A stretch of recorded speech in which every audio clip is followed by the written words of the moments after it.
ఈ శరీరంలోనే మూలుగులు, ఈ శరీరంలోని ఏడుపులు, ఈ శరీరంలోని వ్యాధులు. కానీ వ్యాధులు, వృద్ధాప్యము, కన్నీళ్లు, దుఃఖము లేని ఒక శరీరాన్ని దేవుడు సిద్ధపరిచాడు. అదే మన థియోఫనీ బాడీ, అదే వాక్యపు శరీరము.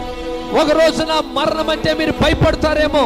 ప్రవక్త అంటున్నాడు, నా ఎదుటికి మరణం వచ్చినా కూడా నేను ఎంత మాత్రం భయపడను, నేను ఒక సిద్ధపాటును కలిగి ఉంటాను, నేను నవ్వుతా చనిపోతా అని చెప్పాడు.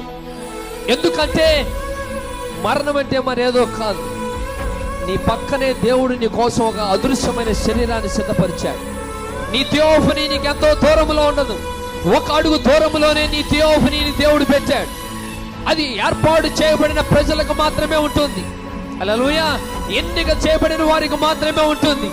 ఈ కాలపు వధువుకి మాత్రమే ఉంటుంది. వారికే ఒక అడుగు దూరంలో థియోఫనీ ఉంటుంది.